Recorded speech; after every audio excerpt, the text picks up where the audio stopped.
نامقابل ہیں آئینہ کے ساتھ آپ کا میزبان سلامت حسین آپ کی خدمت میں حاضر ہے۔ ناظرین، آج ہمارے ساتھ ہماری مہمان شخصیت اسپیکر آزاد کشمیر اسمبلی جناب شاہ غلام قادر صاحب۔ آپ کب اور کہاں پیدا ہوئے؟ یہ بڑا مشکل سوال ہے۔ میں راولپنڈی میں پیدا ہوا اور 1958 میں پیدا ہوا۔ اچھا، اور آپ نے ابتدائی تعلیم راولپنڈی سے حاصل کی؟ ٹھیک ہے، پھر آپ سیاست میں آپ کب آئے؟ سیاست میں تو میں کالج ٹائم سے آیا۔ کالج سے؟ ہاں، میں 73 میں نے میٹرک کیا تھا جی، اور 75 میں کالج کے اسٹوڈنٹس یونین کا جنرل سیکرٹری تھا۔ ٹھیک ہے، گورنمنٹ ڈگری کالج صحیح، راولپنڈی کا۔ اور ماسٹرز کرنے کے بعد پھر بلدیاتی سیاست کی، اچھا، تو 3 بار پنڈی سے کونسلر بھی رہا۔ پنڈی سے؟ ہاں، ٹھیک ہے، بلدیہ پنڈی کے ان دنوں بہت مشکل ہوتا تھا، صرف 58 کونسلرز ہوتے تھے۔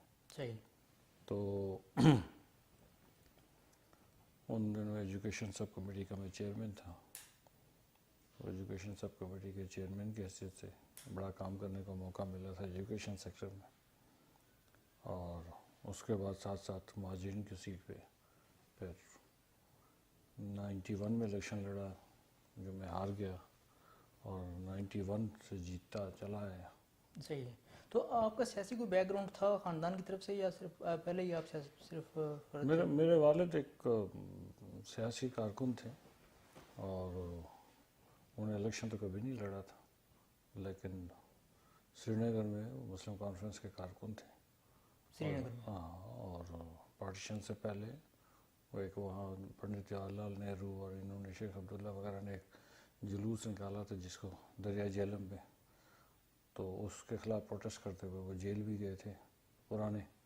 صحیح، تو ہم نے کبھی، آج آپ نے پوچھ لیا تو بتایا، ورنہ ہم کبھی ان باتوں پہ پڑھے نہیں، اس لیے کہ جو قوموں کے لیے جدوجہد کرتے ہیں وہ کسی پہ احسان نہیں کرتے، صحیح، وہ اپنا فرض ادا کر رہے ہوتے ہیں۔ صحیح۔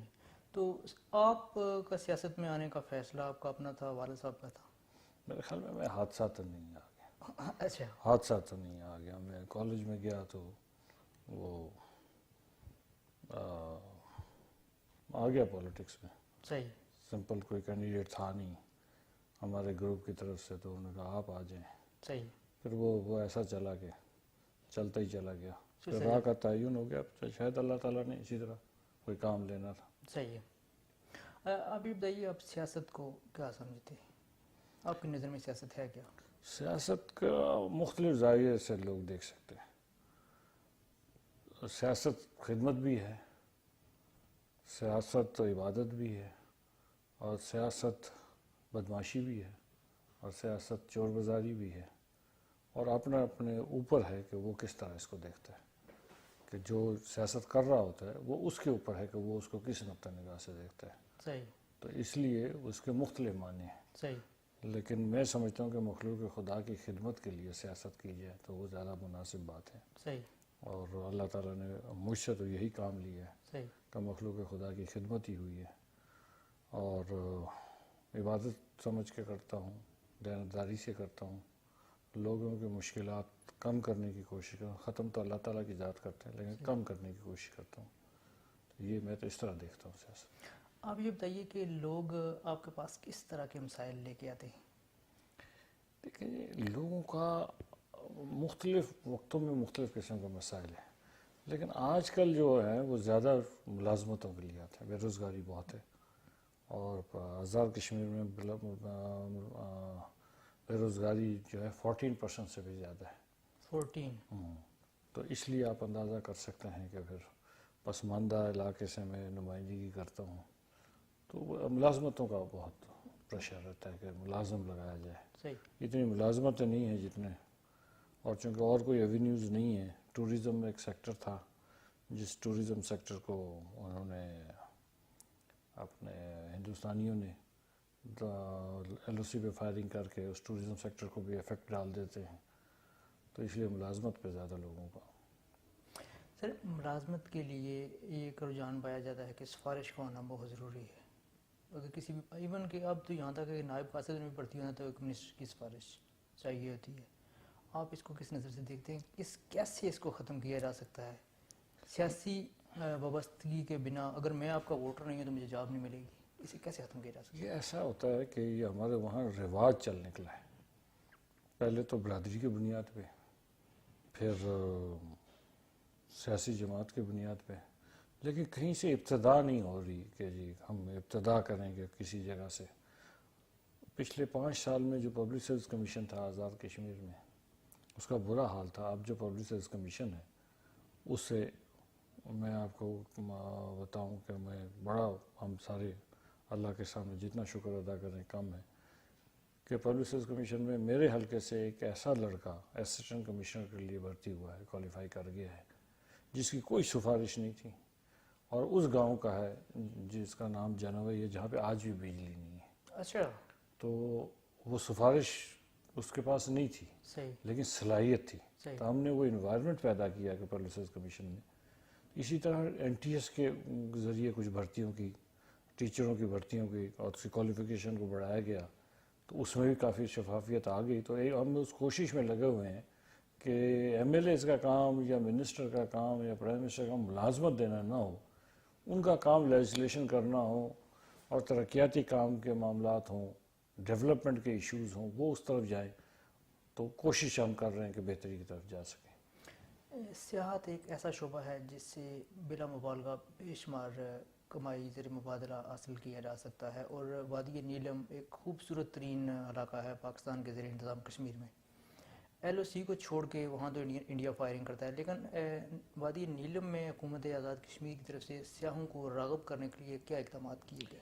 ایک تو ایل او سی کے ساتھ ساتھ ہے، وادی نیلم جو ہے 60% ایریا جو ایل او سی کے ساتھ ہے، تو ایک تو یہ ایشو ہے۔ دوسرا ہے کہ وہاں انفراسٹرکچر جو ہے ڈیولپ کرنا تھا، وہ انفراسٹرکچر ہم نے کافی ڈیولپ کر لیا ہے، سڑکیں کافی بہتر ہم بنا رہے ہیں، ٹیلی فون کی سہولت نہیں تھی، ٹیلی فون کی سہولت ہو گئی ہے ایسکام کے ذریعے، موبائل سروسز، ایسکام کی موبائل سروس چل گئی ہے۔ اسی طرح بجلی جو ہے وہ جو لوکل ہائیڈل جنریشن کے یونٹس لگا کے اس کو بجلی کو جو ہے ہم لوگ گاؤں گاؤں پہنچا رہے ہیں، تاکہ لوگوں کو انفراسٹرکچر ڈیولپ ہو تو ٹوریزم کے لیے آسانی رہے گی۔ تو ابھی کافی بہتر ہے، پچھلے سال تقریباً 3.5 لاکھ ٹورسٹ جو ہے نیلم میں گئے تھے، تو اس سال ہم امید کرتے ہیں کہ اس سے بھی زیادہ جائیں گے، تو وہ بھی روزگار فراہم کرنے کا ایک ذریعہ ہے۔ تعلیم کسی بھی معاشرے کے لیے بہت ضروری ہوتی ہے۔ ہم دیکھتے ہیں کہ آزاد کشمیر میں دن بدن گورنمنٹ کے اسکول جو ان کی حالت بہت ہی بری ہوتی جا رہی ہے، ان کا رزلٹ دیکھیں تو مایوس کن ہوتا ہے۔ اس کی بہتری کے لیے حکومت آزاد کشمیر میں، خصوصاً آپ کی حکومت سے میں سوال کروں گا کہ آپ نے کیا کیا؟ ہم نے تعلیم میں بہرحال یہ بات درست ہے کہ بہت زبوں حالی ہے، بہت مشکلات ہیں، ٹیچرز جو ہیں وہ پڑھانے کے بجائے اور کاموں پہ زیادہ دلچسپی لیتے ہیں، اور کچھ ٹیچرز جو میٹرک پی ٹی سی تھے، اب جو نصاب ہے وہ نصاب اتنا بہتر ہو گیا ہے کہ وہ میٹرک پی ٹی سی والوں کے بس کی بات نہیں ہے۔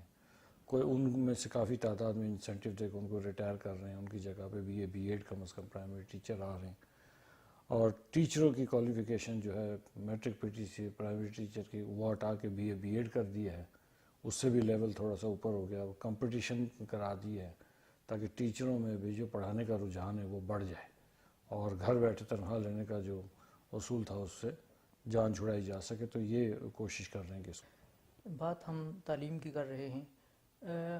پرائمری اسکولز پچھلی گورنمنٹ نے اسکول تو دے دیے لیکن عمارتیں موجود نہیں ہیں، کیسے یہ نظام چلے گا؟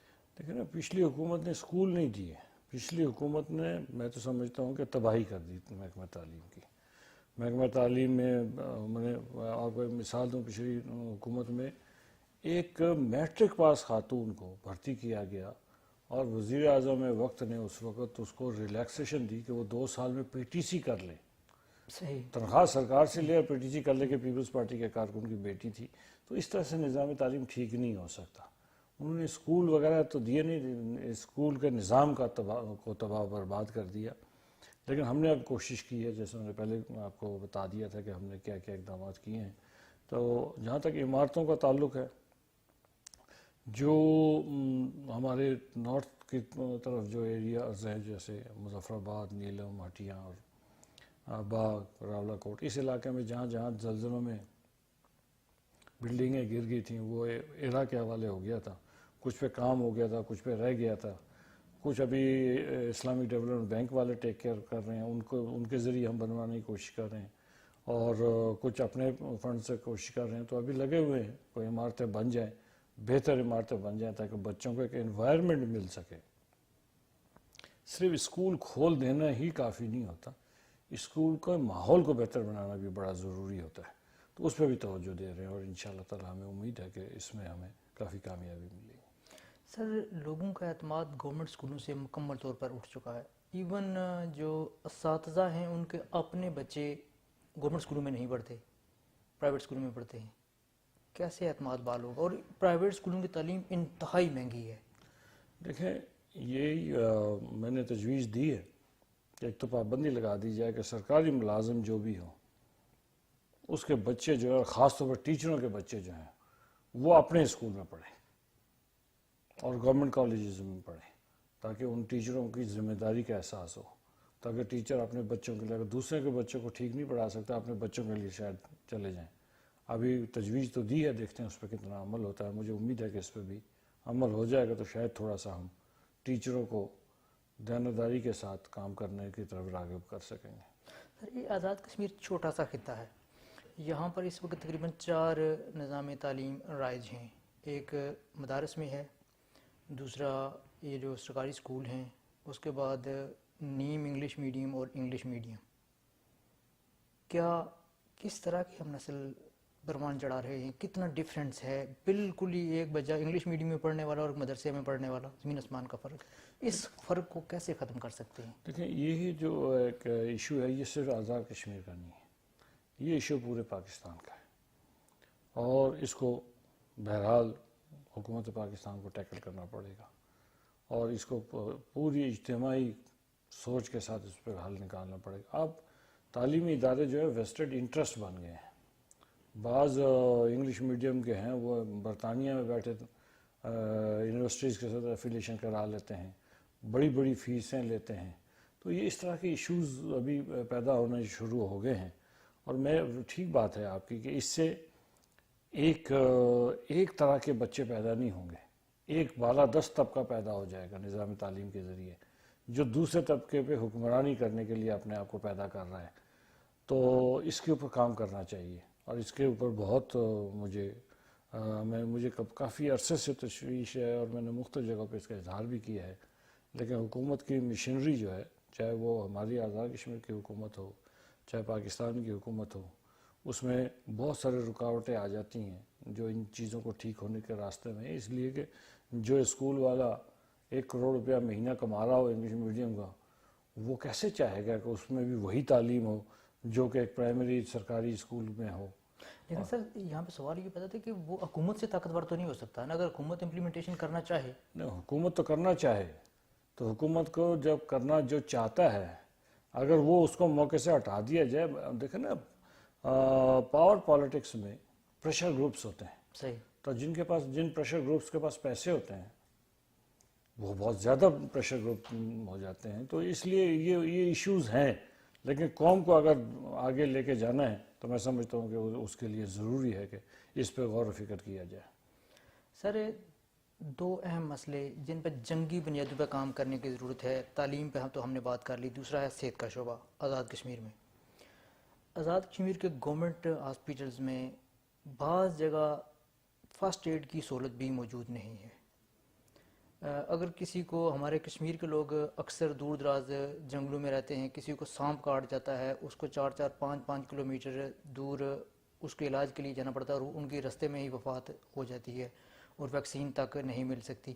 اس کے لیے آپ کے پاس کیا میکنزم ہے، آپ کیا سوچ رہے ہیں؟ دیکھیں، آزاد کشمیر جو ہے نا وہ چوڑائی میں کم اور لمبائی میں بڑا ایریا ہے، ہماری آبادی اسکیٹرڈ ہے، تو اسکیٹرڈ آبادی میں ہر گاؤں میں تو ڈسپنسری نہیں دی جا سکتی، نہ فرسٹ ایڈ پوسٹ دیا جا سکتا ہے، اس لیے ضروری ہے کہ وہاں تک روڈز مہیا کر دیے جائے، انفراسٹرکچر کو ڈیولپ کر دیا جائے۔ ابھی ہم نے ایک کام کیا ہے کہ جس ہماری حکومت نے آتے ساتھ ہی کہ جو ڈسٹرکٹ ہیڈ کوارٹر ہاسپٹلز ہیں اس میں ہم نے ایمرجنسی سروسز کو بالکل فری کر دیا. 13 بیماریاں ایسے بتا دی ہیں, کوئی ایکسیڈنٹ میں آ جاتا ہے کچھ, اس کے لیے ایک پیسہ نہیں لگتا کسی غریب آدمی کا. تو وہ اس طرح سے ہم ایک ڈیولپمنٹ کی طرف جا رہے ہیں. لیکن یہ کہ جب تک انفراسٹرکچر ڈیولپ نہیں ہوگا اس وقت تک صحت کی سہولیات مکمل نہیں ہو سکتی. اور مجھے امید ہے کہ ہمارے جس رفتار سے ہم جا رہے ہیں, ہمارے آزاد کشمیر میں ایک تو ہم نے بہت زیادہ کوشش کی ہے کہ کچی سڑکیں نہ بنائیں ہم, بلکہ جو سڑک بنائیں وہ پختہ سڑک بنائیں, پکی سڑک بنائیں, تاکہ لوگوں کو اس میں گاڑیوں میں سہولت ہو سکے. تو یہ انفراسٹرکچر ڈیولپ کر رہے ہیں. جو ڈسپنسریز پہلے سے موجود ہیں یا F A Ps first aid post موجود ہیں ان کو ہم طاقتور کرنا چاہتے ہیں, ان کو اسٹرنگتھن کرنا چاہتے ہیں. جب وہ اسٹرنگتھن ہو جائیں گے اسٹاف سے, ادویات سے, تو اس سے بھی بہت سارے مسائل جو ہیں وہ حل ہونا شروع ہو جائیں گے. اس کے اوپر ابھی کام ہو رہا ہے. دیکھنے میں یہ آتا ہے کہ گورنمنٹ ہاسپٹلز میں کام کرنے والے ڈاکٹرز وہاں پہ اپنی ڈیوٹی نہیں دیتے, پرائیویٹ اپنے جو کلینکس ہیں, ہاسپٹلز ہیں, وہاں پہ بیٹھتے ہیں. اس کے لیے آپ کیا کر رہے ہیں؟ دیکھیں, یہ تو جو میڈیکل ایسوسیشن ہے, ڈاکٹرز کی ایسوسیشن, ان کو اس پہ غور کرنا چاہیے. اور پھر جو ہاسپٹل کا ٹائم ہے اس پہ تو ڈاکٹرز ہوتے ہیں, لیکن بعض جگہ پہ ڈاکٹرز جاتے ہی نہیں. فرض کریں میری کانسٹیٹوئنسی نیلم بہت دور ہے, اس کانسٹیٹوئنسی میں ڈاکٹرز کوشش کرتے ہیں کہ وہاں ان کو ڈیوٹی نہ دینی پڑے. ایک تو انڈین فائرنگ کا خوف رہتا ہے, پھر وہاں پہ وہ سہولتیں نہیں ہیں جو شہروں میں ہے, بڑی شہروں میں. تو 8 مقامی ہاسپٹل میں ہم پوسٹنگ کرتے ہیں, اس کے بعد کوئی نہ کوئی انفلوئنس آ جاتا ہے اور وہ وہاں سے واپس آ جاتے ہیں. تو یہ ایشوز تو ہیں, لیکن ان کو سارٹ آؤٹ کرنے کی ہم کوشش کر رہے ہیں. اچھا سر, یہ بتائیے کہ بھارت کے زیر انتظام کشمیر میں جو آزادی کی جدوجہد چل رہی ہے, آپ کی نظر میں یہ مذہبی مسئلہ ہے یا سیاسی؟ دیکھیں, یہ دونوں ہی ہے. میری نظر میں مسئلہ کشمیر جو ہے کشمیر کے مسلمانوں کا مسئلہ ہے, اور کشمیر کے مسلمان ہی ہیں جنہوں نے 2 قومی نظریے کی بنیاد پر ہندوستان کے ساتھ مہاراجہ کے ایکسیشن کو تسلیم نہیں کیا. اس لیے یہ مسئلہ ہے. ہندوؤں نے تسلیم کر لیا, ڈوگروں نے تسلیم کر لیا, وہ اس لیے ان کا مسئلہ نہیں ہے. مجھے فرینکلی کہنے دیں, یہ شاید پہلی دفعہ کوئی کہہ رہا ہوگا, میڈیا پہ ویسے کہتے نہیں ہیں. تو یہ مسلمانوں کا مسئلہ ہے, مسئلہ کشمیر. اور یہ اس لحاظ سے مذہبی بھی ہے اور سیاسی بھی ہے کہ کشمیر کے مسلمان جو ہے وہ حق کے خود ارادیت چاہتے ہیں. اقوام متحدہ کی قراردادوں کے مطابق ہم چاہتے ہیں کہ ہمیں وہ حق استعمال کرنے دیا جائے. کشمیر کی آبادی کی اکثریت جو ہے وہ مسلمانوں کی ہے, چاہے آزاد کشمیر میں ہو, چاہے گلگت بلتستان میں ہو, چاہے مقبوضہ وادی میں ہو. اس لیے ہندوستان ڈرتا ہے کہ اس کو کوئی کسی صورت جو ہے وہ اقوام متحدہ کی قراردادوں پہ عمل کرنے کو تیار نہیں ہے.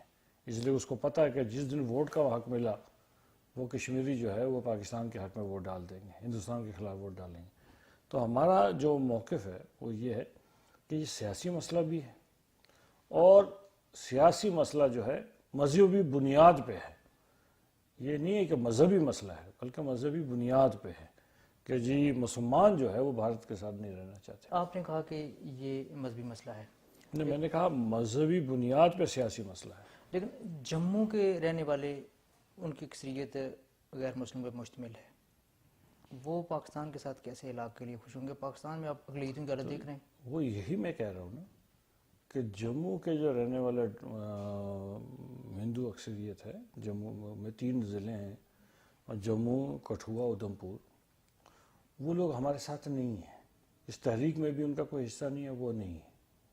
لیکن پونچھ, راجوری, کٹھوعہ یہ ہمارے ساتھ ہیں, چونکہ وہاں مسلمانوں کی اکثریت ہے, وہ ہمارے ساتھ ہیں. تو اس کو اس بنیاد پہ دیکھنا چاہیے کہ جی مذہبی بنیاد پہ ہے, مذہب کی بنیاد پہ سیاسی مسئلہ ہے, اور پہلے اس لیے اس کو سیاسی بنیاد پہ ہی حل کیا جانا چاہیے. ریاست جموں کشمیر جو پاکستان کے زیر انتظام اس کا حصہ ہے, پچھلے کچھ ماہ میں ایک سروے آیا تھا جس میں 73% لوگوں نے خود مختار کشمیر کے حوالے سے انہوں نے اپنا نقطہ نظر بیان کیا تھا.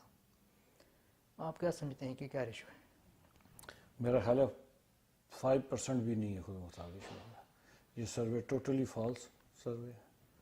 یہ کون ہے؟ دیکھیں, ہمارے رشتے پاکستان کے ساتھ ہیں, ہمارے دریاب بہتے پاکستان کی طرف ہیں, ہماری پراپرٹیز پاکستان میں ہیں, ہماری رشتہ داریاں ہو گئی ہیں پاکستان میں، وہ کون لوگ ہیں جو، اور خود مختار کشمیر کے وہ الگ ڈبیٹ ہے، لیکن یہ کہ یہ فالس قسم کے ہوا ہے. کشمیر، آزاد کشمیر، گلگت بلتستان اور ایون کہ انڈین آکوپائڈ کشمیر، میں جموں کی بات نہیں کر رہا، اس میں تو 95 سے لے کے 98% جو ہے علاقے پاکستان کے حامی ہیں. کشمیر میں لوگ شہید ہوتے ہیں وہ تو پاکستانی جھنڈے میں ان کو لے جاتے ہیں قبرستان میں. تو اگر کوئی کہے کہ جی وہ خود مختار کشمیر چاہتے ہیں تو پاکستان کا جھنڈا کیوں لہراتے ہیں، پروسیشنز میں پاکستان کا جھنڈا کیوں لہراتے ہیں؟ تو یہ ایسا نہیں ہے. اصل صورت یہ ہے کہ جو لوگ پاکستان سے محبت کرتے ہیں اور پاکستان کے ساتھ الحاق کرنا چاہتے ہیں، اس لیے یہ مسئلہ ہے. سر ابھی نئی رپورٹس آئی ہیں جس کے مطابق انڈیا دنیا کی چوتھی بڑی فوجی طاقت ہے، جس نے برطانیہ اور فرانس کو بھی پیچھے چھوڑ دیا ہے. پاکستان کا نمبر 13واں ہے دنیا میں. کیا جنگ کے ذریعے آپ کشمیر انڈیا سے لے سکیں گے؟ دیکھیں نا، جنگ تو مسئلے کا حل نہیں ہے. بر صغیر پاک و ہند میں اب جب سے پاکستان ایٹمی طاقت بن گیا ہے اور ہندوستان کے ایٹمی طاقت کے جواب میں بنا ہے، تو جنگ تو آپشن رہا ہی نہیں. اس لیے اس کو سوچنا ہی نہیں چاہیے. نہ ہندوستان ہمیں فتح کر سکتا ہے، نہ ہم ان کو فتح کر سکتے ہیں. مسئلہ کشمیر تو سیاسی بنیادوں پہ حل ہوگا، مذاکرات کے ذریعے حل ہوگا اور حق کے رائے دہی کی بنیاد پہ حل ہوگا. اس میں ابھی 2 سال لگیں یا 10 سال لگیں، اس کو اسی بنیاد پہ حل کرنا پڑے گا. جنگ کوئی آپشن اب بر صغیر میں نہیں ہے، اس لیے کہ جنگ اگر ہوئی تو اس کو روکا کوئی نہیں جا سکتا اور وہ بہت خطرناک جنگ ہوگی. اور اس جنگ میں فاتح بھی کوئی نہیں ہوگا. کوئی فاتح نہیں ہوگا، تباہی کے علاوہ کچھ نہیں نکلے گا. سر جو شروع میں مسئلہ کشمیر کے 3 فریق تھے، پاکستان، بھارت اور کشمیری، لیکن اب جب بھی بات ہوتی ہے پاکستان اور بھارت ہی آپس میں بات کرتے ہیں، کشمیریوں کو شامل ہی نہیں کیا جاتا.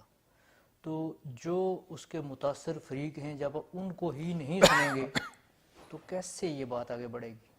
ایسا نہیں ہے. دیکھیں نا، ٹیکٹیکل مووز جو ہوتی ہیں اور کانفلکٹ ریزولوشنز کی جو ٹیکنیکس دنیا بھر میں آزمائی گئی ہیں کانفلکٹس کو ریزالو کرنے کے لیے، تو 2 بڑے فریق ہیں. ہم تو ہیں، پہلے ہندوستان اور پاکستان 2 ایٹمی طاقتیں ہیں، ان کو چاہیے کہ وہ آپس میں بیٹھ کے اس کا ایک روڈ میپ دے دیں. جب وہ روڈ میپ وہ خود آپس میں ایگریبل روڈ میپ پہ آ جائیں تو پھر کشمیریوں کے ساتھ اس پہ بات کرنی چاہیے کہ ہم دونوں اس پہ پہنچیں، اب آپ آئیں، اور وہ قیادت اس میں شامل ہو جو اس کو ڈسپیوٹڈ سمجھتے ہیں. جو قیادت اس کو ڈسپیوٹ نہ سمجھیں، فرض کرے کوئی کہے کہ جی عمر عبداللہ کو شامل کریں یا آپ فاروق عبداللہ کو یا محبوبہ مفتی کو، ان کو شامل کرنے کی ضرورت نہیں ہے. سر آخر وہ بھی تو کشمیری ہیں. نہیں، لیکن ان کو شامل کرنے کی ضرورت نہیں، وہ اس کو متنازع سمجھتے ہی نہیں ہے نا. وہ کہتے ہیں کہ ہم ہندوستان کا حصہ ہیں. سر مختلف نقطہ نظر تو ہو سکتا ہے. نہیں نہیں نہیں نہیں نہیں، یہی ایک ٹیکنیکل غلطی ہے. وہ لوگ جو پوری ریاست کو متنازع سمجھتے ہیں وہ اس تنازع کے فریق ہیں. جو اس کو متنازع ہی نہیں سمجھتے وہ اس تنازع کا فریق کیسے بنیں گے؟ انجینئر رشید کی بات کرتے ہیں، وہ لنگیٹ سے MLA ہیں انڈین کشمیر اسمبلی میں. جی. تو انہوں نے الیکشن لڑا بھارت کے کانسٹیٹیوشن کے انڈر، لیکن وہ بات آزادی کی کرتے ہیں. تو کیا آپ انہیں شامل کریں گے؟ دیکھیں نا، ابھی تو جب بھی ہم نے شامل کرنا ہوگا، ہم نے تو حریت کانفرنس کو شامل کرنا ہے. ہاں، اس لیے کہ حریت کانفرنس ہی ہے جو نمائندگی کرتی ہے. کیا آپ کی نظر میں حریت تمام کشمیریوں کی نمائندگی کرتی ہے؟ دیکھیں نا، وادی کے لوگوں کی نمائندگی تو کرتی ہے نا. وہ جو لوگ آزادی چاہتے ہیں مقبوضہ کشمیر میں، ان کی نمائندگی تو کرتی ہے حریت. تو اس لیے ہم اس کو ان کے نمائندگی کو سمجھتے ہیں. آزاد کشمیر میں آزاد کشمیر کے قیادت موجود ہیں، اسی طرح گلگت بلتستان میں قیادت موجود ہے. تو وہ بیٹھ کے بات کر سکتے ہیں اور ہم آپس میں بیٹھ کے ایک متفقہ رائے عمل بھی دے سکتے ہیں. لیکن شرط یہ ہے کہ پہلے حکومت پاکستان اور حکومت بھارت جو ہے وہ بیٹھ کے ایک روڈ میپ جو ہے، ورکیبل روڈ میپ جو ہے، وہ اس پہ ایگری کر جائیں. جب وہ ایگری کریں گے تو پھر ہم اپنی رائے دینے کی پوزیشن میں ہوں گے. سر کشمیر کے لائن آف کنٹرول پہ جب بھی شیلنگ شروع ہوتی ہے، فائرنگ شروع ہوتی ہے، دونوں ممالک کے میڈیا پہ یہ بات سننے میں آتی ہے کہ بلا اشتعال فائرنگ کی جس کی وجہ سے اتنے شہری زخمی ہوئے، اتنے شہری مارے گئے. بلا اشتعال فائرنگ پاکستان کی طرف سے پچھلے سال الزام لگایا گیا کہ انڈیا نے تقریباً 1300 کی ہے اور پاکستان نے 900 مرتبہ. Line of control per he firing کیوں؟ دوسری طرف ہم دیکھتے ہیں کہ پاکستان اور بھارت کی مسلح افواج واگا بارڈر پہ پھولوں کے تبادلے کرتی ہیں اور سویٹس کے تبادلے کرتی ہیں، کشمیریوں کو ہی دونوں طرف سے نشانہ کیوں بنایا جاتا ہے؟ لیکن اس میں تھوڑی سی ابہام دور کرنا چاہیے. مقبوضہ کشمیر میں تحریک جو ہے وہ تیزی سے جاری ہے. جس وقت وہاں پہ تحریک تھوڑا سا عروج پکڑتی ہے، پبلک پروٹیسٹ بڑھ جاتا ہے، انٹرنیشنل میڈیا کی توجہ ادھر آ جاتی ہے، تو ہندوستان ایل او سی پہ فائرنگ شروع کر دیتے ہیں. اور یہ ایل او سی پہ جب وہ فائرنگ کرتا ہے تو وہ انڈسکرمنیٹ فائرنگ کرتا ہے. وہ نہیں دیکھتا کہ آگے کون ہے، اس لیے اس کو پتہ ہے کہ آگے سارے کے سارے کشمیری ہیں اور کشمیری مسلمان ہیں. اس کے مقابلے میں دیکھیں نا، آپ نے خود فگر دیا، اگر اس فگر کو درست تسلیم کر لیا جائے کہ ہندوستان نے 1300 بار فائرنگ کی اور پاکستان نے 900 بار فائرنگ کی، اگر اس کو درست تسلیم، تو اس کا مطلب ہے کہ پاکستانی فوج کم کرتی ہے نا. کیوں کم کرتی ہے؟ اس کے پیچھے بھی ریزن یہ ہے کہ پاکستانی فوج کو نشانہ لینا پڑتا ہے ان کے پوسٹ کا، اس لیے کہ اس بار بھی جب اگر وہ پوسٹ سے ہٹ کے کہیں فائرنگ ہو گئی تو وہ بھی مسلمان، وہاں کا کشمیری مسلمان جو پاکستان کا جھنڈا ہاتھ میں لے کے چلتا ہے، اس کو کہیں زخم نہ لگ جائے. اس لیے ہندوستان تو انڈسکرمنیٹ فائرنگ کرتا ہے، پاکستان نہیں کرتا. پاکستانی فوج ادھر بھی ہمیں پروٹیکٹ کرتی ہے، اس پار بھی کشمیریوں کو پروٹیکٹ کرنے کی کوشش کرتی ہے، جبکہ ہندوستان کے لیے اس پار کے کشمیریوں کو گولی مارنا بھی آسان ہے اور ہمیں بھی گولی مارنا ان کے لیے آسان ہے، کہ وہ سمجھتے ہیں یہ دنیا سے مٹ ہی جائے تک ہمارا مسئلہ حل ہوگا، لیکن اس طرح مسئلہ حل نہیں ہوگا. نہیں سر، میرا سوال یہ ہے کہ دشمنی ہندوستان اور پاکستان کی ہے اور یہ لڑی جا رہی ہے کشمیر کے بارڈر پہ، کیوں؟ مسئلہ کشمیر کی وجہ سے. اس سے ہندوستان پاکستان کی اور کیا دشمنی ہے؟ اگر مسئلہ کشمیر نہ ہو تو ہندوستان کے پاکستان کی دشمنی کیا ہے؟ وہ کشمیر کے مسلمانوں کا حق جب ہندوستان نہیں دیتا تب یہ جنگ جو ہوتی ہے، ورنہ تو کوئی جنگ نہیں ہے. پاکستان اور ہندوستان کے درمیان کیوں؟ اختلاف رائے جو ہے سیاسی معاملات میں ہوتے رہتے ہیں، لیکن اصل بات جو جھگڑے کی ہے وہ یہ ہے کہ مسئلہ کشمیر ہے. جب تک مسئلہ اور کشمیر کے مسلمانوں کے حق خود ارادیت ہے، یہی وہ مسئلہ ہے جس کی بنیاد پہ یہ ہے. تو اسی لیے کشمیر میں کی جنگ تو کشمیر میں ہی لڑی جائے گی نا، کشمیر سے باہر تو نہیں لڑی جا سکتی. پاکستان کے زیر انتظام کشمیر میں جموں کشمیر لبریشن فرنٹ نے امن مارچ کے نام سے ایک مارچ کیا، اور اطلاعات کے مطابق آزاد کشمیر کی پولیس نے مظاہرین پہ فائرنگ کی، اور جس میں 3 مظاہرین جو ہیں وہ زخمی ہو گئے. آخر کیوں اس طرح کے اقدامات ان کو کرنے پڑے، حالانکہ یہ پرامن مارچ تھا؟ دیکھیں، اگر تو وہ ہمارے حدود کے اندر رہتے ہوئے مارچ کریں، وہ ہندوستانی شیلنگ کے خلاف، تو ہمیں کوئی حکومت اس کو نہیں روکے گی. لیکن اگر وہ جا کے ایل او سی کراس کرنا چاہیں، ہندوستان کی فوج تو ویسے بیٹھی ہوئی ہے، سویلین چلتے پھرتے لوگوں کو گولیاں مار دیتی ہیں. ہمارے بسوں پہ کوئی موٹر سائیکل پہ چل رہا اس پہ گولی مار دیتے ہیں، اس پہ راکٹ لانچر فائر کر دیتے ہیں، بسوں پہ کر دیتے ہیں، کوچز پہ کر دیتے ہیں. اب اگر سینکڑوں لوگ اس طرف جا رہے ہوں تو کیا ہم سینکڑوں لوگوں کو اس طرح نہتے لوگوں کو ہندوستانی فوجوں کے رحم و کرم پہ چھوڑ دیں گے؟ یقیناً ان کو انتظامیہ نے روکنے کی کوشش کی ہوگی کہ آپ رک جائیں، ایک حد سے آگے نہ جائیں، تاکہ ان کی حکومت کا کام ہے سیکیورٹی فراہم کرنا. اگر حکومت سیکیورٹی اور اس میں اگر کوئی ضد کرتا ہے تو کاؤنٹر پروڈکٹیو. لیکن اس کا مطلب یہ نہیں کہ آپ سیدھی گولیاں مار دیں. سیدھی گولیاں یقیناً نہیں مارے گی، پولیس کبھی سیدھی گولیاں نہیں مارتی. سیدھی گولیاں مارتے تو کوئی مر جاتا نا. لیکن زخمی تو، اور ڈیفینیٹلی ہوائی فائرنگ کی ہوگی، کوئی نہ کوئی ریورٹ میں آ کے ہو سکتا ہے اس میں کوئی گولی لگی ہو، مجھے چونکہ پوری انفارمیشن نہیں ہے.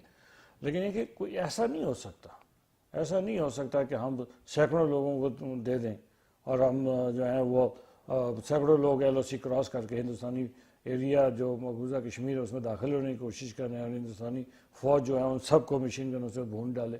تو پھر آپ اور ہم پھر جو آج جو بات کر رہے ہیں وہ سب کہیں گے کہ دیکھو ان کو چاہیے تھا روکنا انہیں. تو اس لیے اس کے دونوں طرف جو ہے وہ سائڈ کو دیکھنا چاہیے.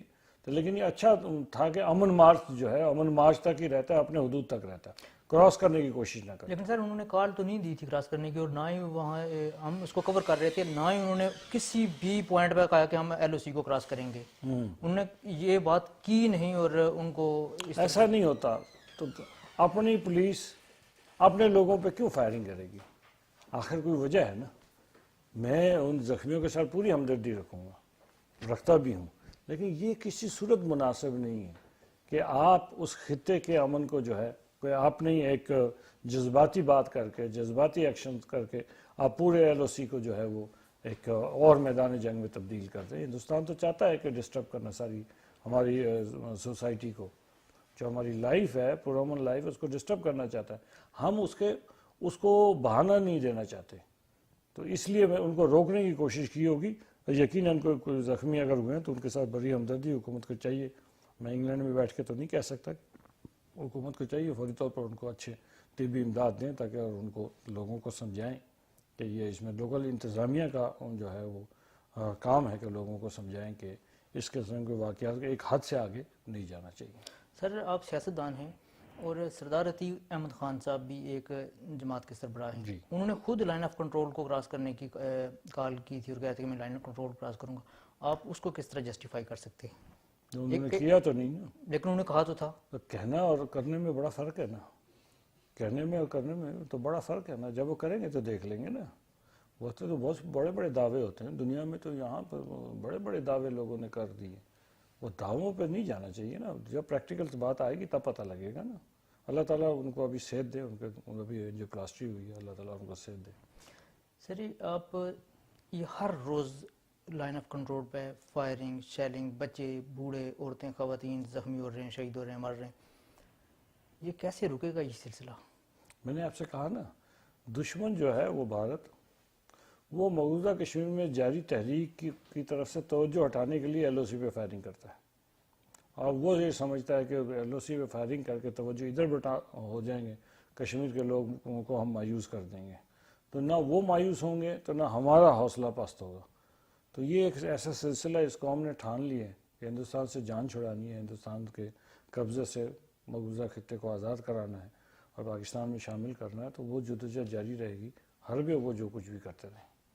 کیسے ہوگا کشمیر ہندوستان کے قبضے سے آزاد؟ یہ بہت بڑا سوال ہے.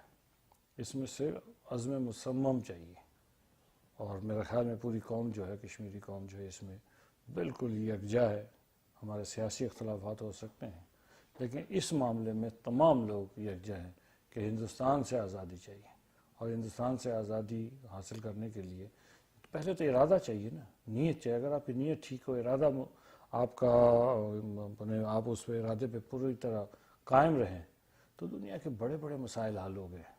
ناردرن آئرلینڈ کا ایشو 400 سال کے بعد حل ہوا. ہمیں تو ابھی صرف 70 سال ہوئے ہیں, ابھی ہندوستان کے ٹانگیں لڑکھڑانی شروع ہو گئی ہیں, اور زیادہ عرصہ بھی چاہیے بھی نہیں, اس لیے کہ دنیا میں گلوبلی ابھی اکانومی کا دور شروع ہے. اس اکانومی میں ہندوستان اتنا بڑا جو ہے بوجھ برداشت نہیں کر سکے گا, تو وہ اس کو خود بخود مذاکرات کی ٹیبل پہ آنا پڑے گا, لیکن ہمیں اپنے ارادے پہ قائم رہنا پڑے گا. کشمیر کی تحریک, اس میں جو مسلح عنصر ہے, دنیا بہت بدل چکی ہے 9/11 کے بعد, اور آپ جو مسلح کارروائیاں ہوتی ہیں کشمیر میں ان کو کس نظر سے دیکھتے ہیں؟ آپ کس طرح اس کو دہشت گردی سے علیحدہ کر پائیں گے؟ دیکھیں نا, دو طرح کی ہوتے ہیں. ایک تو انڈیجنس ملیٹنسی ہوتی ہے, وہ دنیا میں کوئی قوم جو ہے اس کو نہیں روک سکتی. ایک ہے کہ ہندوستان الزام لگاتا ہے کہ پاکستان کی طرف سے جی کوئی مدد جاتے ہیں, ملیٹنٹس جاتے ہیں, تو اتنی بڑی خاردار تار لگا لی انہوں نے. آپ میرے کانسٹیٹوئنسی میں کبھی آئیں تو آپ دیکھیں گے رات کو ایل او سی جو ہے پورا روشن ہوتا ہے, ان کے سرج لائٹس چل رہی ہوتی ہیں, اس کے باوجود وہ الزام لگاتے ہیں. تو اس لیے وہ تو دہشت گردی ہو نہیں سکتی. اگر کسی کے پاس وہاں پہ مقبوضہ کشمیر میں کسی کے پاس کوئی گن ہے اور ہندوستانی فوج سے تنگ آ کر وہ ریٹیلیٹری فائر کرتا ہے اور اس میں کوئی ایکشن کرتا ہے, وہ تو آزادی کی تحریکوں میں ایسا ہوتا رہتا ہے. اگر آپ افریقہ کی تحریکیں دیکھ لیں, آپ ایشیا میں دیکھ لیں, بر صغیر میں سبھاش چندر بوس کو کیا کہیں گے آپ؟ ایک وقت میں انگریز نے تو اس کو کہا تھا کہ یہ دہشت گرد ہے. تو سبھاش چندر بوس آج ہندوستان کی تاریخ میں لکھا جاتا ہے کہ نہیں جی وہ بہت بڑا فریڈم فائٹر تھا. تو اس طرح وقت کے ساتھ اس کی تعریف جو ہے وہ بدل جاتی ہے. تو سکسیس کے اوپر جو ہے نا یہ ساری چیزیں ڈیپینڈ کرتی ہیں, اور انشاءاللہ سکسیس جب ہو جائے گا تو جس کو دہشت گردی کہتے ہیں اس کو فریڈم فائٹ ہندوستانی بھی لکھنا شروع ہو جائیں گے. آپ کیا سمجھتے ہیں کہ کشمیریوں کو مسلح مزاحمت کرنی چاہیے یا پھر پرامن طریقے سے اپنا احتجاج دنیا کے سامنے ریکارڈ کروانا چاہیے؟ دیکھیں نا, یہ ہم نہیں ڈائریکٹ کر سکتے, کہ مقبوضہ کشمیر میں وہ کیا کرنا چاہیے. مسلح جدوجہد بھی انہوں نے کی، انتخابات میں بھی حصہ لیا، انہوں نے سڑکوں پہ مظاہرے بھی کیے. انہوں نے آپ نے دیکھا کہ آخری 2016 کے بعد کیا ہوا کہ مظاہرین کے چھوٹے چھوٹے بچوں پہ، اسکول کے بچے بچیاں نکلی، ان کی آنکھوں میں پیلٹ گن سے ان کی بینائی چھین لی گئی. تو ہر وہ حربہ جو وہاں کے لوگ بہتر سمجھتے ہیں ہم تو ان کے ساتھ ہیں، اور وہ جو حربہ وہاں کے لیے ہندوستان سے جان چھڑانے کے لیے کرنا چاہتے ہیں تو جو وہ کریں گے ہم ان کے ساتھ ہوں گے، ہم ان کی مدد کریں گے. جو اخلاقی مدد، سیاسی مدد، ہم ڈپلومیٹک مدد ہم کر سکتے ہیں وہ ہم کریں گے ان کے ساتھ. پیلٹ گن کا استعمال صرف پوری دنیا میں کشمیر میں کیا گیا اور بے دریغ استعمال کیا گیا. یہ گن اسرائیل نے فلسطینیوں کے خلاف استعمال کی تھی، وہاں پہ بین ہو گئی تھی. حکومت آزاد کشمیر نے پیلٹ گن کے بے دریغ استعمال کو انڈیا کو روکنے کے لیے عالمی سطح پر کیا اقدامات کیے؟ دیکھیں نا، پیلٹ گن جو ہے پہلے تو انوینشن جو ہے یہ اسرائیل کی، جیسے آپ نے خود کہا اسرائیل نے استعمال کیا. اب اسرائیل ایک الائی ہے، اسٹریٹجک پارٹنر بن گیا ہندوستان کا، تو اس لیے اسرائیل نے ہی وہ ساری ٹیکنیک بتائی. حکومت آزاد کشمیر کا سفارتی رول نہیں ہے. حکومت آزاد کشمیر کے پاس وہ ہم نے سفارتی جو ذمہ داریاں ہیں ہم نے اقوام متحدہ کی قراردادوں کے مطابق، پارٹیشن پلان کے مطابق وہ ساری چیزیں ہم نے حکومت پاکستان کو دی تھیں. حکومت پاکستان نے بہت بہت مواقع پہ اس کو ہندوستان کو ایکسپوز کیا، اس کو روکنے کی کوشش کی. ابھی آپ دیکھیں گے کہ پچھلے یہ جو 6 مہینے میں دیکھیں گے پیلٹ گن کا استعمال دھیرے دھیرے کم ہوتا چلا گیا. وہ انٹرنیشنل پریشر ہے جس کی وجہ سے وہ کم ہونا شروع ہو گیا. اس لیے حکومت پاکستان نے اس میں اپنا کام کیا جو ہمارے بس میں تھا. حکومت پاکستان کو ہم انفارمیشن دینے کی حد تک اور اپنے لوگوں کے فوٹوز اور دیگر چیزیں جو ان تک ہم بھجوا سکتے تھے وہ ہم نے کام کیا ہے، اور حکومت پاکستان نے کیا، اور ہمارے کشمیری NGOs نے بہت کام کیا ہے اس کے اوپر. اقوام متحدہ کے انسانی حقوق کونسل میں، اقوام متحدہ میں، پوری دنیا کے دارالحکومتوں میں، تو یہ بہت کام ہوا جس کے اوپر جو ہے میں سمجھتا ہوں کہ جو رول ہمارا بنتا تھا وہ ہم نے ادا کیا. حکومت پاکستان کے زیر انتظام کشمیر میں ہائیڈرل پاور پروجیکٹس لگا رہی ہے، جس میں نیلم جیلم کا ہائیڈرل پاور پروجیکٹ بھی شامل ہے. حکومت پاکستان نے آپ کے ساتھ کیا معاہدہ کیا ہے؟ کیا مراد ملیں گی آپ کو؟ جو نقصانات ہوں گے مالیاتی، اس کا کیا سدباب ہوگا؟ کیا معاہدہ آپ کے پاس؟ آپ حکومت میں ہیں. دیکھیں ہمارے پاس جو معاہدے گورنمنٹ پاکستان کے ساتھ ہے اس کے تحت ایک تو وہ بجلی کی پرچیز وہ کریں گے، چونکہ انویسٹمنٹ جو ہے وہ انٹرنیشنل انویسٹمنٹ ہے، یہ گورنمنٹ پاکستان کی اپنی انویسٹمنٹ ہے، تو ہمارے پاس اتنی بجلی کی ضرورت نہیں ہے. ہمارا ان کے ساتھ نیگوسیشن چلا ہے، وہ جو تقریباً آخری مراحل میں ہے، کسی وقت بھی سائن ہو جائے گا، کہ جو KPK کی صوبے کو وہ بجلی میں نیٹ ہائیڈل پروفٹ دیتے ہیں اتنے ہی پیسے ہمیں بھی نیٹ ہائیڈل پروفٹ میں دیں گے، اور وہ ہے تو ₹1.10 پر یونٹ. ابھی تو ہم واٹر یوزر چارجز میں 15 پیسے پر یونٹ ہم لیتے ہیں، تو وہ ₹1.10 ہو جائے گا. تو اس سے ہمیں بہت ساری چیزیں جو ہیں، ہمارا بجٹ ڈیفیسٹ جو ہے وہ ختم ہو جائے گا، اور ہمارا جو انوائرمنٹ کے ایشوز ہیں اس کے اوپر بھی جو اخراجات ہیں وہی وابدہ جو ہے وہ اس پہ کنسنٹریٹ کر رہے ہیں، اور وہ ساری چیزیں جو ہیں وہ ابھی میرا خیال ہے 10-15 دن یا مہینے میں اس پہ دستخط ہو جائیں گے. میر پر 2 دفعہ ڈوبا گیا، پہلی دفعہ جب منگلا ڈیم بنایا اور اب جب اپریزنگ ہوئی. پاکستان اپنا جو کالا باغ ڈیم نہیں بنا رہا، اور کشمیر کی کل ضرورت تقریباً 300-350 میگا واٹ بجلی کی ہے. اس کے باوجود بھی 18 گھنٹے لوڈ شیڈنگ ہوتی رہی ہے گزشتہ سالوں میں. کیا اس کے بعد بھی ہمیں یہی صورتحال دیکھنے کو ملے گی جب آزاد کشمیر میں یہ پاور پروجیکٹ شروع ہو جائیں گے، یا کچھ بہتری ہوگی؟ نہیں، ہمارے پاس تو ابھی تو لوڈ شیڈنگ میں کافی کمی ہو گئی ہے، کافی کمی ہو گئی. سر سردیوں میں تو ویسے ہی کم ہوتا ہے. 1-2 گھنٹے نہیں، سردیوں میں تو پانی کم ہوتا ہے اس لیے لوڈ شیڈنگ زیادہ ہوتی ہے. گرمیوں میں تو پاکستان میں اب وافر ہوگا، تو اس لیے ہمیں نہیں لگتا کہ لوڈ شیڈنگ کا کوئی چونکہ اس 10,000 میگا واٹ سے زیادہ بجلی جو ہے وہ سسٹم میں آ گئی ہے. تو اور ابھی نیلم جیلم جو ہے 948 وہ اس مہینے کے اینڈ تک جو ہے یا اگلے مہینے کے شروع میں اس پہ وہ بھی پروڈکشن شروع کر دے گا. پترین کا پروجیکٹ بھی شروع ہو گیا ہے، اس پہ بھی کام اس کی پروڈکشن شروع ہوگی تو میں نہیں سمجھتا ہوں کہ آزاد کشمیر میں اب بجلی کی لوڈ شیڈنگ کا کوئی ایشو رہے گا۔ سر سی پیک میں سے آزاد کشمیر کو کیا حصہ ملا؟ دیکھیے سی پیک کو حصہ داری کے نقطہ نگاہ سے نہیں دیکھنا چاہیے۔ سی پیک ایک تجارتی منصوبہ ہے، وہ کوئی حصہ داری نہیں ہے۔ سی پیک تو ایسا ہے کہ چائنیز گورنمنٹ اور حکومت پاکستان کے درمیان تو سب سے زیادہ جو ہے وہ اس میں 9 انڈسٹریل زونز بنے گے، جس میں سے ایک آزاد کشمیر کو مل گیا۔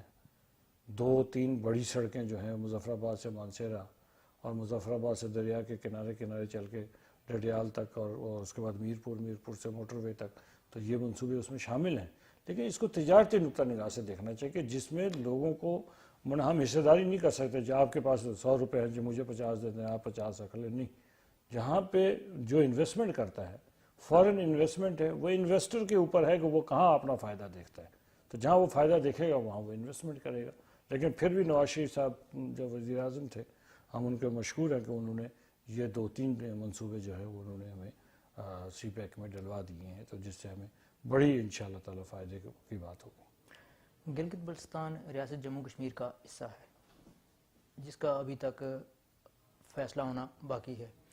گلگت بلتستان میں حکومت پاکستان نے اسٹیٹ سبجیکٹ کو ختم کر رکھا ہے، دوسری طرف آپ مقبوضہ کشمیر میں، انڈین کشمیر میں بھارتی فورسز یا بھارتی حکومت کی چیرہ کا ذکر کرتے ہیں، اس کے بارے میں آپ نے آواز کہاں تک اٹھائی، کب تک اٹھائی؟ دیکھیں گلگت بلتستان جو ہے وہ ریاست جموں کشمیر کا حصہ ہے، آزاد کشمیر کا نہیں ہے۔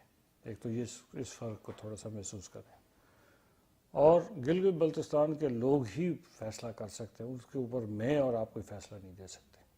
تو وہ اگر وہاں خوش ہیں اسٹیٹ سبجیکٹ کو ختم کر کے، تو میں اور آپ اس پہ کوئی رائے زنی نہیں کرنی چاہیے، اس لیے کہ ان کا علاقہ ہے، جو وہاں کے رہنے والے ہیں۔ پچھلے دنوں چیف منسٹر صاحب اور ان کے منسٹرز وغیرہ سے بات ہوئی تھی، تو انہوں نے کہا سوائے گلگت شہر کے اور کہیں کوئی باہر سے آ کے وہاں آباد نہیں ہوا، تو اس لیے وہاں ڈیموگرافک چینج نہیں ہوئی۔ ہندوستان تو کوشش کر رہا ہے نا ڈیموگرافک چینج کرنے کی، یہاں پابندی نہیں ہے، اس کے باوجود ڈیموگرافک چینج نہیں ہوا۔ لیکن ہندوستان تو جموں میں تو کوشش کر رہا ہے 4 لاکھ سے زیادہ لوگوں کو جو ہے وہ اسٹیٹ سبجیکٹ بنا کر دے، تو وہ ڈیموگرافک چینج ہو جائے گا ایک غیر ریاستی افراد کو آباد کرنے کے لیے۔ جی، تو اس لحاظ سے تو ہمیں ہندوستان کے مقبوضہ کشمیر میں فکر کرنی چاہیے۔ گلگت بلتستان کے ہمارے بھائی جو ہیں وہ اپنے حقوق کا تحفظ ہم سے بہتر اپنے لیے کر لیتے ہیں، تو ہمیں اسی لیے پچھلے دنوں جو ہے وہ بہت بڑے مظاہرے دیکھنے کو ملے ٹیکسیشن کے خلاف۔ ٹیکسیشن کے خلاف دنیا میں ہر جگہ ہوتے ہیں، یورپ میں نہیں ہوتے۔ جب کوئی نیا ٹیکس لگتا ہے، لندن کی سڑکوں میں پچھلے دنوں ہم نے جو ہے فرانس میں بڑے مظاہرے دیکھے۔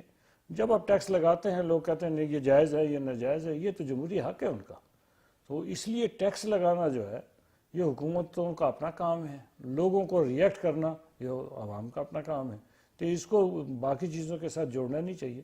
لوگ کہتے ہیں نا کہ جو آپ ہمیں 10 روپے ٹیکس لگاتے ہیں تو 10 روپے ٹیکس لگانے کے اوپر آپ ہمیں ان ریٹرن کیا دیتے ہیں، تو لوگوں کا ایک اپنا، عوام کا ایک اپنی سوچ ہوتی ہے نا۔ لیکن ٹیکس لگائے بغیر دنیا میں وہ کون سی ریاست ہے جو ٹیکس لگائے بغیر چلتی ہے؟ آپ یورپ کے بے شمار ملک ہیں جہاں 40% تک ٹیکس ہے، ہم جو ہیں وہاں لیکن سر یہاں پہ سہولتیں بھی تو ملتی ہیں نا۔ وہ ٹیکس دیتے ہیں تو سہولتیں ملتی ہیں نا، ٹیکس دیے بغیر سہولتیں کہاں سے ملیں گی، کہاں سے پیسے آئیں گے؟ یہ دیکھیں نا، یہ ہمیں ریئلائز کرنا پڑے گا کہ ٹیکس ہم دیں گے نہیں۔ ہمارے پاس تو پورے پاکستان میں آپ چلے پاکستان کی بات چھوڑ دیتے، آپ پورے آزاد کشمیر میں دیکھ لیں کتنی بڑی بڑی کوٹھیاں بنی ہیں، ٹیکس دہندہ کتنے ہیں، کون ٹیکس دیتا ہے؟ لیکن سہولتیں ہم ساری مانگتے ہیں۔ تو اس لیے ہمیں وہ کلچر ڈیولپ کرنا پڑے گا جہاں پہ ہم اپنا شیئر ریاست کے ڈیولپمنٹ میں اپنا حصہ ڈالنے، اور وہ حصہ ڈالنے کا ایک ہی طریقہ ہے کہ ہم جو ہے وہ اپنا ٹیکس ادا کریں، اور وہ ٹیکس ادا کرنے کے لیے چونکہ ہم ڈائریکٹ ٹیکس ادا نہیں کرتے، ہم بھاگ جاتے ہیں، تو اب ہم انڈائریکٹ ٹیکسز آ گئی ہیں، تو حکومتیں تو ٹیکسوں کے بغیر نہیں چلتے نا۔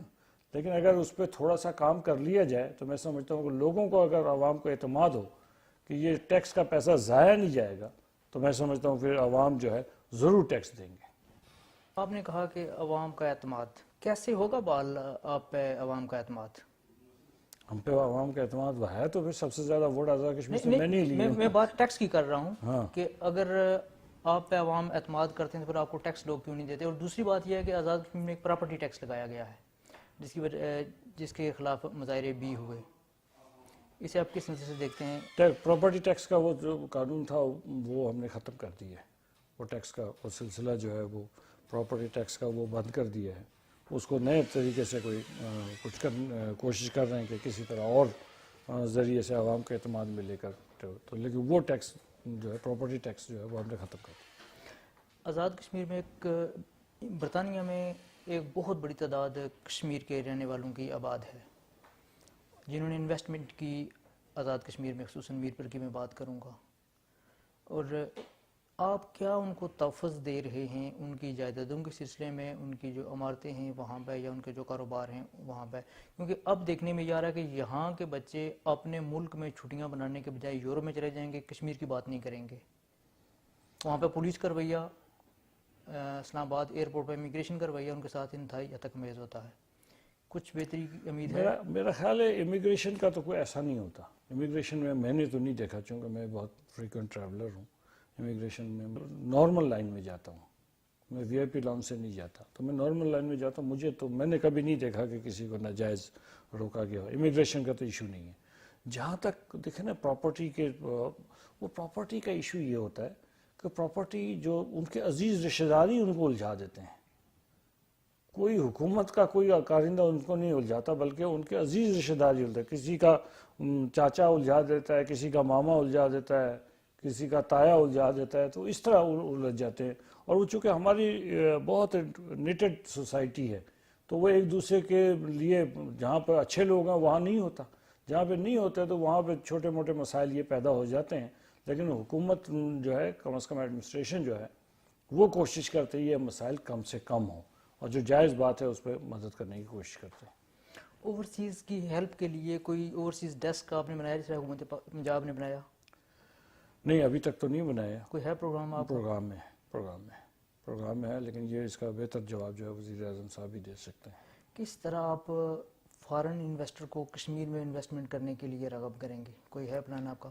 دیکھیے جی، ہم تو فارن انویسٹمنٹ سے زیادہ جو ہے ہماری خواہش ہے کہ کشمیری جو اوورسیز ہیں یہ اپنے ملک میں انویسٹمنٹ کریں. یہ انویسٹمنٹ کریں تو بہت بڑی انویسٹمنٹ ہو جائے گی. اور ہمارے پاس دیکھیں جو ہائیڈل جنریشن کے اوپر بہت بڑی بڑی انویسٹمنٹیں آئیں. میرے حلقے میں ابھی 2 ہائیڈل جنریشن کے پروجیکٹ شروع ہونے والے ہیں جس میں ٹرکی نے انویسٹمنٹ کی ہے، نیلم جیلن میں چائنیز نے انویسٹمنٹ کی ہے. تو اس طرح بہت سارے انویسٹمنٹ جو ہے وہ آزاد کشمیر میں آ رہی ہے. یہ کورینز نے کی ہے، تو گلپور میں کورینز آئے ہوئے ہیں. تو اس طرح انویسٹمنٹ تو بہت ہے، انویسٹمنٹ آ رہی ہے اور کام بھی ہو رہا ہے. اب نئے ایونیوز تلاش کرنا ہے کہ کہاں کہاں وہ ہماری جو ہے مارکیٹ اکانومی بن گئی ہے. تو چونکہ ہمارے پاس انرجی کے ایشوز تھے، اب انرجی کے ایشوز ریزالو ہونا شروع ہو گئے. اب پروڈکشن کی طرف ہمیں جانا چاہیے اور اس میں انویسٹمنٹ ہمیں ضرور چاہیے ہوگا. تو اس کو دیکھ لیتے ہیں کہ کیسے ہمارے ساتھی بھائی جو بیرون ملک ہیں وہ اس میں کیا اپنا کردار ادا کرتے ہیں. ہم سے بات کرنے کا بے حد شکریہ. تھینک یو جناب. Thank you.